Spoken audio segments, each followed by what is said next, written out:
नमस्कार। आज हम लोग पढ़ने वाले हैं राजस्थान जो राज्य है।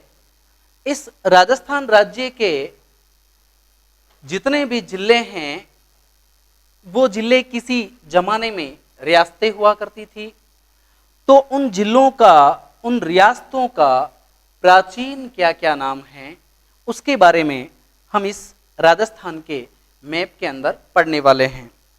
राजस्थान के ऐसे बहुत सारे स्थान, बहुत सारा क्षेत्र, बहुत सारी रियासतें अलग अलग नामों से जानी जाती थी, उसके बारे में हम लोग पढ़ने वाले हैं। सबसे पहले ऊपर से हम लोग शुरू करते हैं। हम अपना टॉपिक लगा लेते हैं राजस्थान की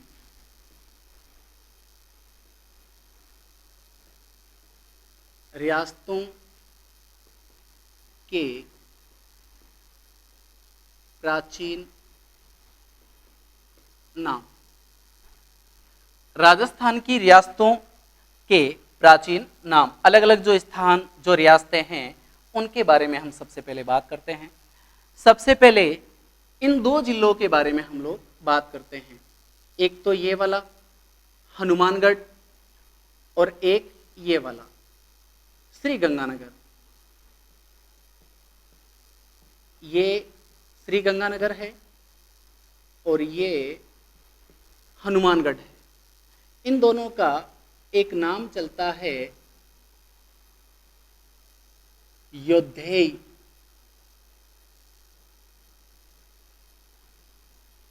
योद्धेय प्रदेश के नाम से जाना जाता है। योद्धेय प्रदेश। श्री गंगानगर और हनुमानगढ़ को योद्धेय प्रदेश के नाम से जाना जाता है। प्राचीन नाम है योद्धेय नगर। आगे हम बात करते हैं इसकी। तो ये वाला जो जिला है इसका नाम है बीकानेर। बीकानेर। बीकानेर को प्राचीन काल में जंगल प्रदेश के नाम से जाना जाता है। बीकानेर को जंगल प्रदेश के नाम से जाना जाता है। यहाँ के शासक जंगलंधर बादशाह की उपाधि लिया करते थे। तो बीकानेर के क्षेत्र को जंगल प्रदेश के नाम से जाना जाता है। जंगल प्रदेश। उसके बाद में हम पढ़ेंगे ये जो जिला है नागौर।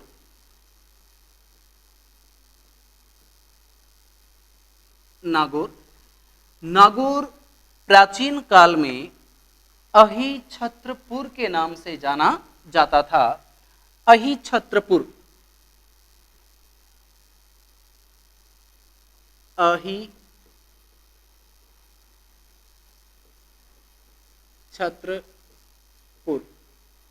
अहिछत्रपुर के नाम से जाना जाता था। ध्यान रखिएगा, जंगल प्रदेश की राजधानी का नाम ही अहिछत्रपुर माना जाता है। तो जंगल प्रदेश किसे कहा गया? बीकानेर को। और अहिछत्रपुर किसे नाम दिया गया? नागौर को नाम दिया गया है प्राचीन काल में। हमारा टॉपिक है राजस्थान की रियासतों के प्राचीन नाम। बीकानेर और नागौर के बाद बीकानेर के अंदर एक स्थान है जिसका नाम है लूणकरणसर।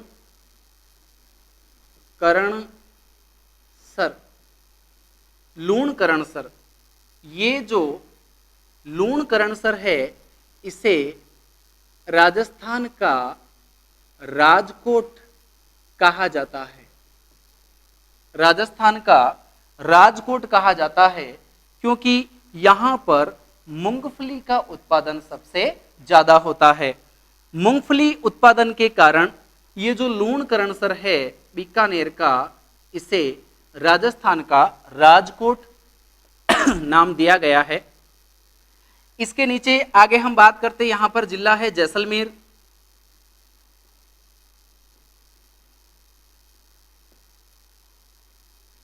जैसलमेर।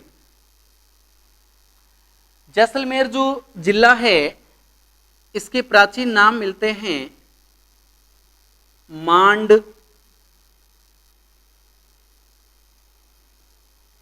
वल,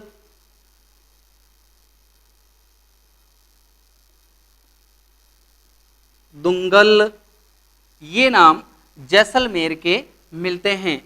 जैसलमेर के प्राचीन नाम मिलते हैं मांड, वल, दुंगल, ये सभी नाम जैसलमेर के मिलते हैं। जैसलमेर क्षेत्र को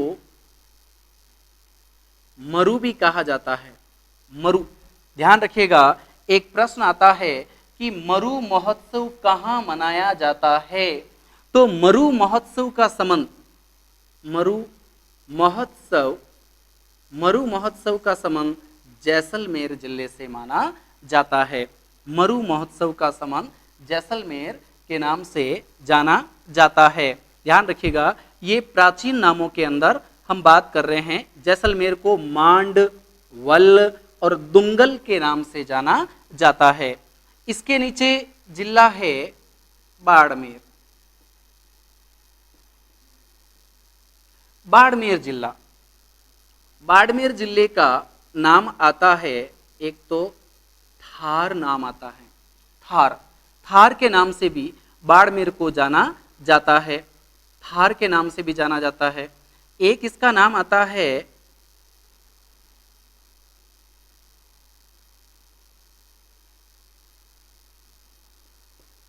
बाहड़ मेड। बाहड़ मेड के नाम से भी इसको जाना जाता है। बाड़मेर के प्राचीन नामों के अंदर एक तो बाहड़ मेड इस नाम से भी इसको जाना जाता है, एक थार के नाम से भी इसको जाना जाता है। बाड़मेर के अंदर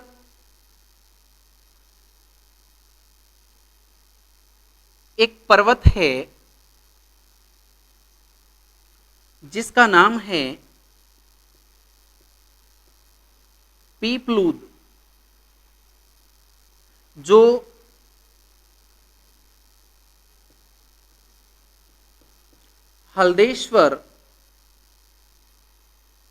हल्देश्वर पहाड़ी पर हैं। इसे मारवाड़ का लघु माउंट आबू के नाम से जाना जाता है। मारवाड़ का लघु माउंट आबू किसे कहा जाता है? पीपलूद को कहा जाता है। बढ़िया प्रश्न है। पीपलूद मारवाड़ का लघु माउंट आबू कहा जाता है, पीपलूद को। बाड़मेर का एक क्षेत्र है जिसे मालानी नाम दिया जाता है, तो बाड़मेर का एक प्राचीन नाम मालानी भी मिलता है। बढ़िया प्रश्न है। बाड़मेर को मालानी के नाम से भी जाना जाता है। मालानी के घोड़े बहुत प्रसिद्ध है। मालानी के घोड़े बहुत प्रसिद्ध है। बाड़मेर क्षेत्र के अंदर यहीं एक नाकोड़ा पर्वत है।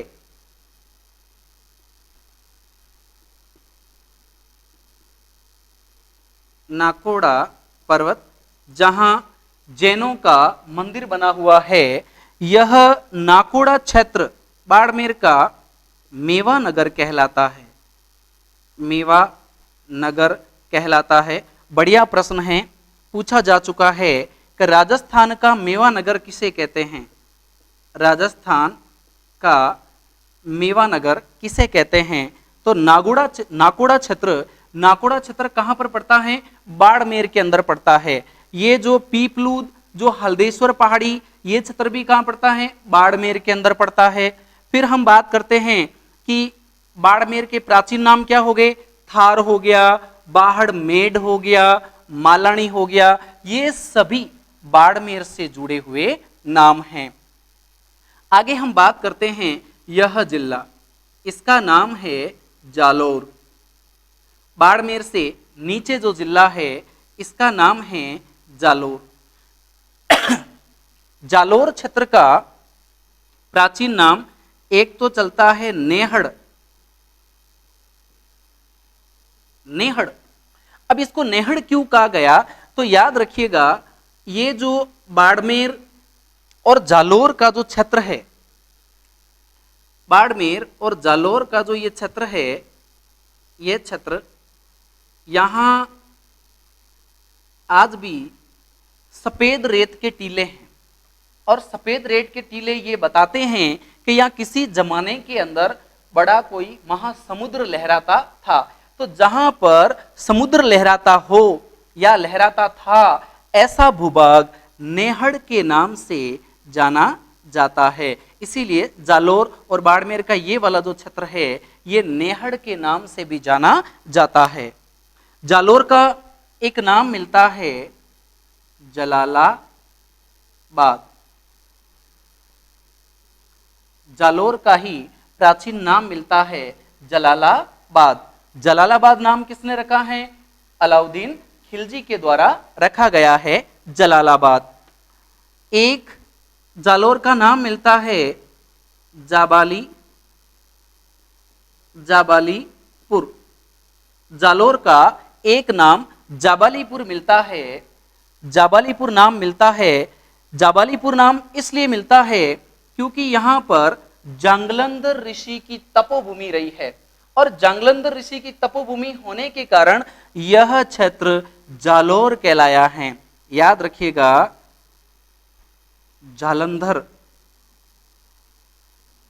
जालंधर ऋषि, जालंधर ऋषि की तपोभूमि होने के कारण यह जाबालीपुर भी कहलाया है।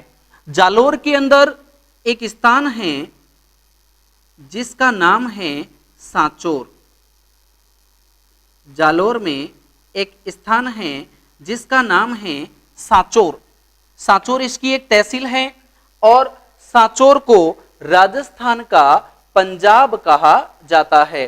राजस्थान का पंजाब इसलिए कहते हैं क्योंकि यहां से 5 नदियां बहती है। 5 नदियों के बहने के कारण इसे पंजाब कहा गया है। महाभारत काल के अंदर इसे सत्यपुर के नाम से भी जाना जाता था। मैं बात कर रहा हूं सांचोर की। सांचोर को सत्यपुर कहा गया है, सत्यपुर कहा गया है, और सांचोर को ही राजस्थान का पंजाब कहा गया है। राजस्थान का पंजाब, याद रखिएगा, राजस्थान का पंजाब किसे कहा गया है, सांचोर को कहा गया है। राजस्थान का पंजाब सांचोर को कहा गया है। जलालाबाद नाम मिलता है जालोर का, जाबालीपुर नाम मिलता है जालोर का।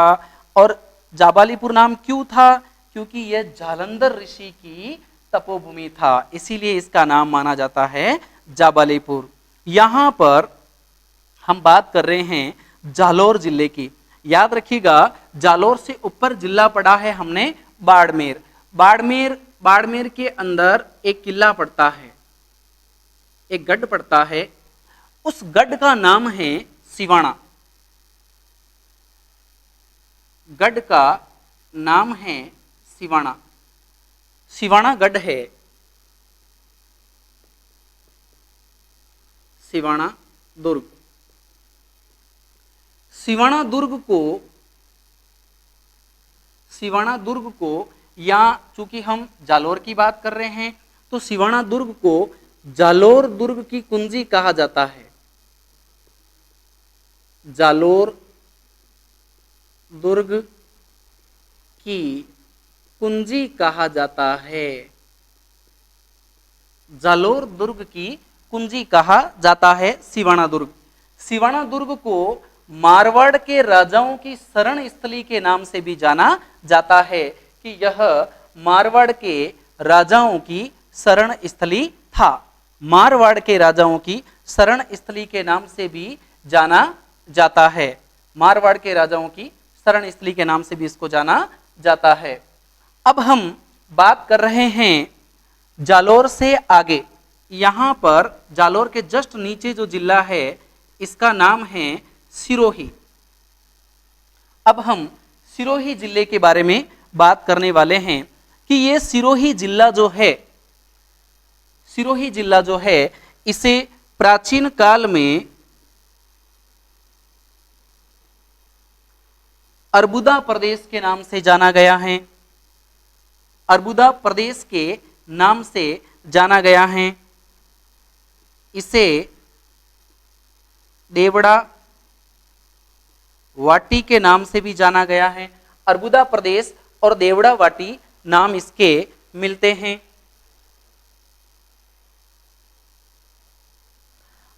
अर्बुदा प्रदेश और देवड़ा वाटी इसके नाम मिलते हैं सिरोही क्षेत्र के अंदर। सिरोही, यहां पर सिरोही के अंदर, मैं इसको थोड़ा साफ कर देता हूं ताकि आपको समझने और लिखने के अंदर, ये उतार लीजिए आप लोग। सांचौर को सत्यपुर के नाम से जाना गया है। राजस्थान का पंजाब कहते हैं सांचौर को। जालोर का ही नाम है जलालाबाद। जालोर का ही नाम है जाबालीपुर। जाबालीपुर नाम आया है जालंधर ऋषि की तपोभूमि होने के कारण।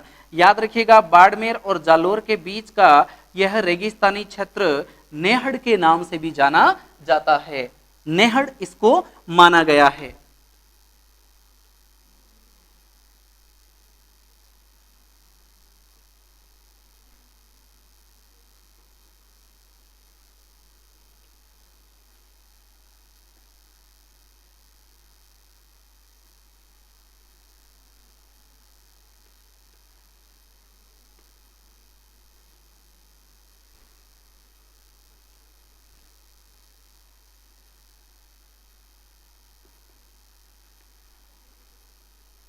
अब हम बात करते हैं वापस सिरोही के बारे में। सिरोही, अभी जैसा कि मैंने नाम लिखा है, अर्बुद प्रदेश इसी का नाम है। एक नाम इसका चलता है देवड़ा वाटी। देवड़ा वाटी के नाम से भी सिरोही को जाना जाता है। देवड़ा वाटी के नाम से भी इसको जाना जाता है। और यहां पर अभी जैसा मैंने आपको बताया है, माउंट आबू है। सिरोही में माउंट आबू है। और इस माउंट आबू को कर्नल जेम्स टॉड ने हिंदू ओलंपस की संज्ञा दी है। इसका नाम मिलता है हिंदू ओलंपस। हिंदू ओलंपस इसलिए कहा गया क्योंकि यहां पर हिंदू धर्म के बहुत सारे देवी देवताओं के मंदिर बने हुए हैं, इसीलिए इसे हिंदू ओलंपस का नाम दिया गया है। हिंदू ओलंपस नाम से इसी को जाना जाता है। हिंदू ओलंपस के नाम से इसको जाना जाता है। ध्यान रखिएगा आप लोग, हिंदू ओलंपस के नाम से जाना जाता है। फिर हम बात करते हैं कि यहां पर ये जो सिरोही है, इसका एक नाम मिलता है अर्बुदा प्रदेश, एक नाम मिलता है देवड़ा वाटी, और यहां पर गुरु शिखर है। गुरु शिखर है। इस गुरु शिखर को कर्नल जेम्स टॉड ने संतों का शिखर की उपमा दी है। संतों का शिखर कहा है। संतों का शिखर, गुरु शिखर को कहा गया है। ध्यान रखिएगा, गुरु शिखर का उपनाम मिलता है संतों का शिखर, क्योंकि यहां पर अलग अलग प्रकार के बहुत सारे संतों ने तपस्या की है, इसीलिए यह भूभाग संतों का नगर कहलाता है या संतों का शिखर कहलाता है। एक नाम इसका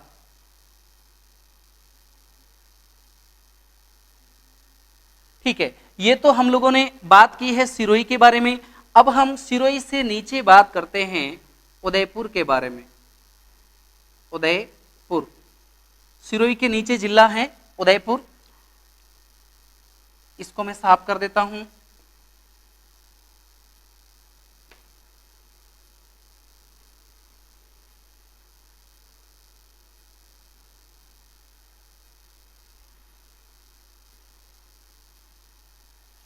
उदयपुर।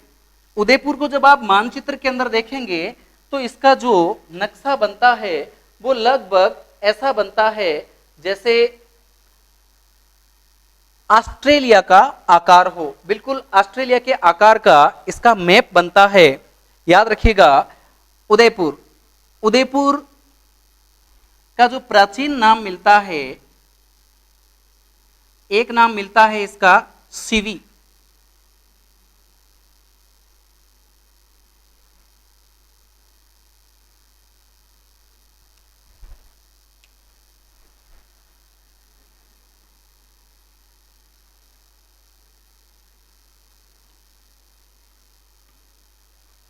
उदयपुर का प्राचीन नाम मिलता है सिवी। सिवी जनपद हुआ करता था, सिवी नाम मिलता है।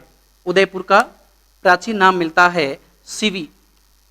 याद रखिएगा, सिवी नाम उदयपुर का मिलता है। उदयपुर का आकार जैसा कि मैंने अभी आपको बताया है कि ऑस्ट्रेलिया के आकार जैसा बनता है। तो उदयपुर का प्राचीन जो नाम है वो एक नाम मिलता है, सिवी नाम मिलता है, ध्यान रखिएगा। यहां पर उदयपुर से नीचे जो जिला आता है उसका नाम है डूंगरपुर, और सबसे नीचे जो जिला आता है उसका नाम है बांसवाड़ा। अब आप यहां पर देखिएगा कि जो डूंगरपुर और बांसवाड़ा का जो क्षेत्र है इसे बागड़ नाम से जाना जाता है। बागड़, बागड़ या वागड़, या वागड़ भी इसे कहते हैं। इसका एक नाम मिलता है व्याघ्रवाट। व्याघ्रवाट के नाम से भी इसको जाना जाता है। ध्यान रखिएगा, डूंगरपुर को अगर हम एक ही नाम देना चाहें तो इसे कह सकते हैं पहाड़ों या पहाड़ों का नगर। पहाड़ों का नगर कह सकते हैं क्योंकि यहां पर बहुत सारे पहाड़ है। अब देखिए, इस मानचित्र के अंदर सिरोही का पूर्वी भाग, यहां से लेकर के ये वाला सेक्टर, सिरोही का पूर्वी भाग, ये हो गया पूर्वी भाग सिरोही का, और उदयपुर के बाद में डूंगरपुर, सिरोही, उदयपुर, डूंगरपुर और थोड़ा बहुत इसका बांसवाड़ा का क्षेत्र आ जाता है। इस क्षेत्र के अंदर जहां जहां भील निवास करते हैं, भील निवास करते हैं, वह क्षेत्र भौमट के नाम से जाना जाता है। ध्यान रखिएगा, जहां भील निवास करते हैं वह क्षेत्र भौमट के नाम से जाना जाता है।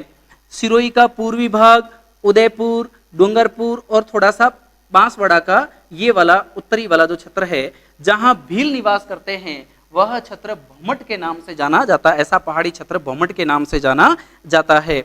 आगे हम बात करते हैं उदयपुर के अंदर। उदयपुर के अंदर एक पहाड़ी का नाम है,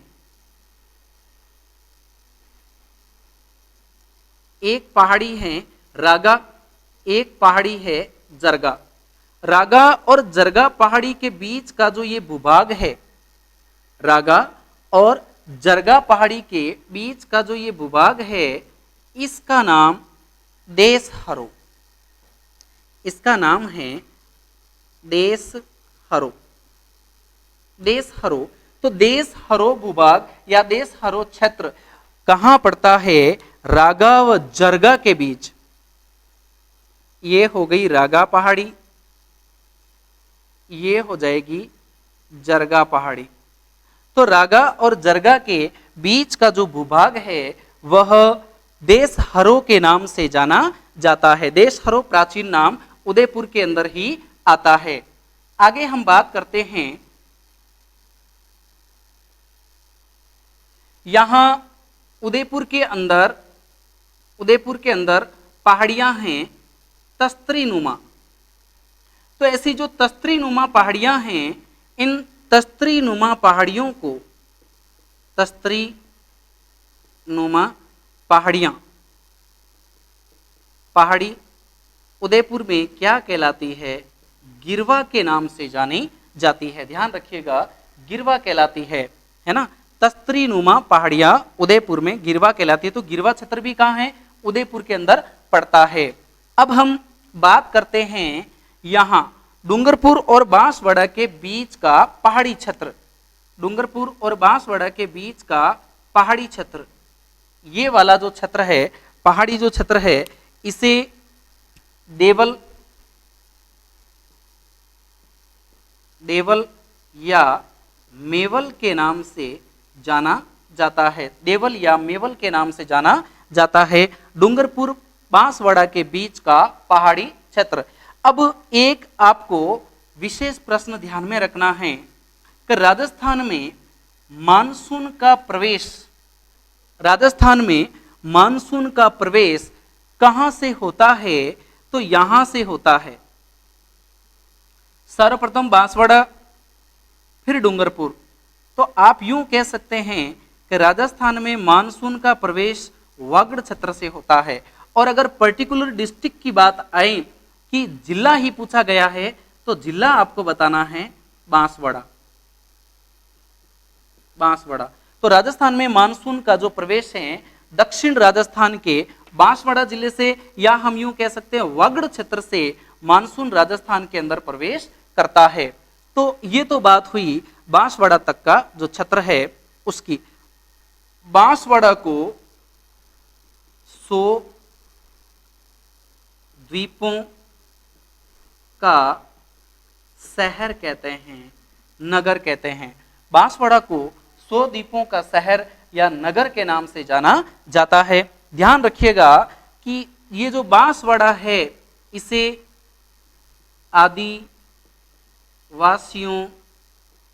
आदिवासियों का नगर भी कहते हैं। आदिवासियों का नगर भी बांसवाड़ा को कहा जाता है। आदिवासियों का नगर बांसवाड़ा को ही कहा जाता है। अब हम बात करते हैं बांसवाड़ा और प्रतापगढ़। ये प्रतापगढ़ हैं, ये बांसवाड़ा हैं। बांसवाड़ा और प्रतापगढ़ के बीच का ये भूभाग जो माही नदी के आसपास का भूभाग है कांठल कहलाता है। क्या कहलाता है? कांठल के नाम से जाना जाता है। कांठल, याद रखिएगा, प्रतापगढ़ और बांसवाड़ा के बीच का भूभाग जो नदी के किनारे वाला भूभाग, कांठल का मतलब होता है नदी का किनारा, और उसकी जो पहाड़ियां हैं, हरा भरा क्षेत्र है, वो कांठल कहलाता है। तो प्रतापगढ़ और बांसवाड़ा के बीच का भूभाग कांठल के नाम से जाना जाता है। याद रखिएगा, बढ़िया प्रश्न है। कांठल की गंगा किसे कहते हैं? माही नदी को कांठल की गंगा कहा जाता है।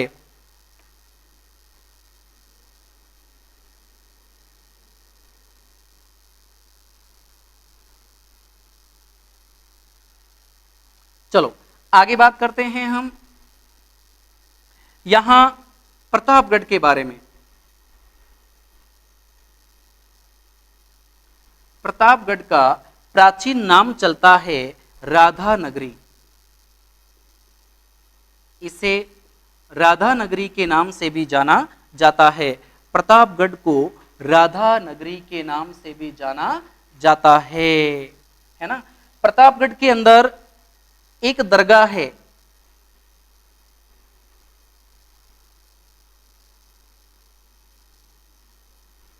काका जी की दरगाह। काका जी की दरगाह, इस काका जी की दरगाह को कांठल का ताजमहल कहा जाता है। क्या कहा जाता है? कांठल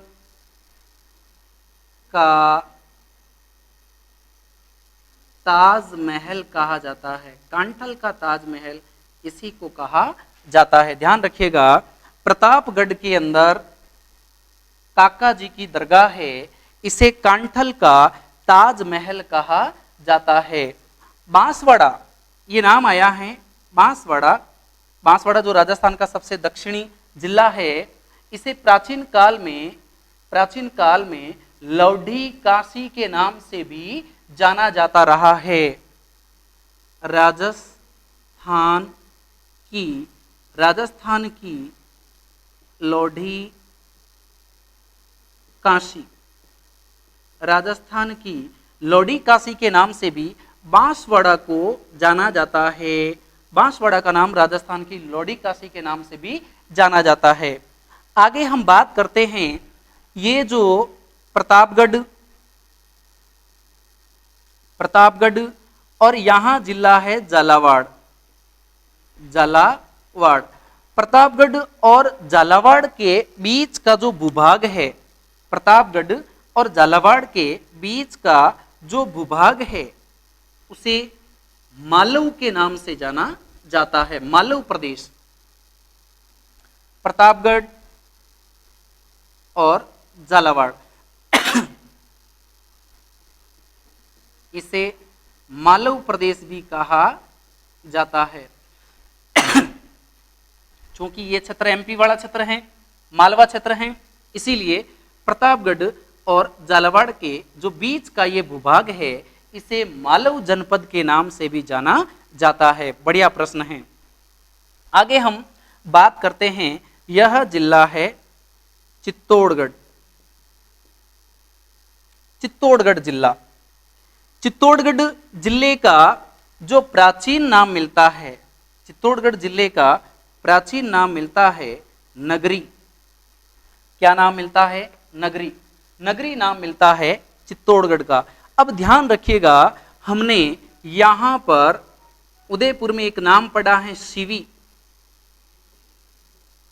सिवी एक जनपद हुआ करता था, उस सिवी जनपद की राजधानी नगरी थी। सिवी जनपद की राजधानी नगरी है, ध्यान रखिएगा। और नगरी किसे नाम दिया गया है? प्राचीन काल में चित्तौड़गढ़ का नाम नगरी मिलता है। चित्तौड़गढ़ को चित्रकूट के नाम से भी जाना जाता है, चित्रकूटगढ़ के नाम से भी जाना जाता है चित्तौड़गढ़। अब यहां पर हम बात करें,